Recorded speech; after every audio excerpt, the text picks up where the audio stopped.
Dear future generations, I think I speak for the rest of us when I say, sorry.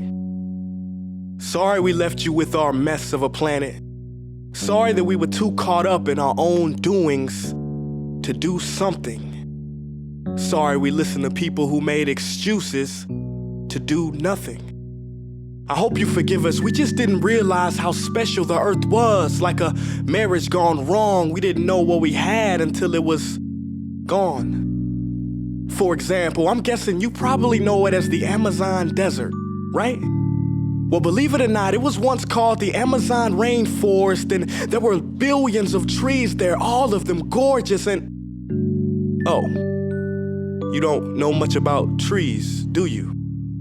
Well, let me tell you, trees are amazing. I mean, we literally breathe the air they are creating. They clean up our pollution, our carbon. They store and purify water, give us medicine that cures our diseases, food that feeds us, which is why I'm so sorry to tell you that we burn them down. Cut them down with brutal machines, horrific, at a rate of 40 football fields every minute. That's 50% of all the trees in the world gone in the last 100 years. Why? For this. And that wouldn't make me so sad if it weren't so many pictures of leaves on it. You know, when I was a child, I read how the Native Americans had such consideration for the planet that they felt responsible for how they left the land for the next 7 generations. Which brings me great sorrow, because most of us today don't even care about tomorrow.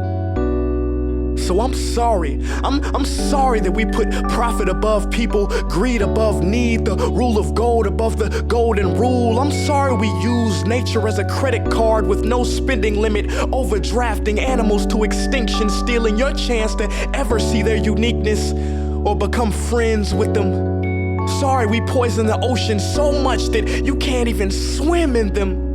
But most of all, I'm sorry about our mindset, 'cause we had the nerve to call this destruction progress.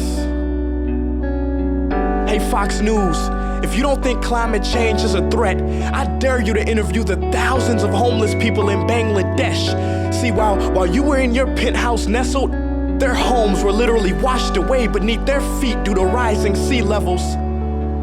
And Sarah Palin, you said that you love the smell of fossil fuels.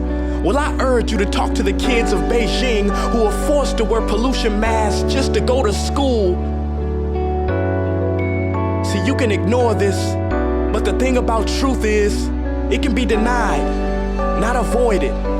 So I'm sorry, future generations. I'm sorry that our footprint became a sinkhole and not a garden. I'm sorry that we paid so much attention to ISIS and very little to how fast the ice is melting in the Arctic. I'm sorry we doomed you, and I'm sorry we couldn't find another planet in time to move to. You know what? Cut the beat. I'm not sorry. This future, I do not accept it, because an error does not become a mistake until you refuse to correct it. We can redirect this. How? Let me suggest that if a farmer sees a tree that is unhealthy, they don't look at the branches to diagnose it, they look at the root. So like that farmer, we must look at the root, and not to the branches of government, not to the politicians run by corporations. We are the root, we are the foundation, this generation. It is up to us to take care of this planet. It is our only home. We must globally warm our hearts and change the climate of our souls and realize that we are not apart from nature, we are a part of nature, and to betray nature is to betray us. To save nature is to save us. Because whatever you're fighting for, racism or poverty, feminism, gay rights, or any type of equality, it won't matter in the least. Because if we don't all work together to save the environment, we will be equally extinct. Sorry.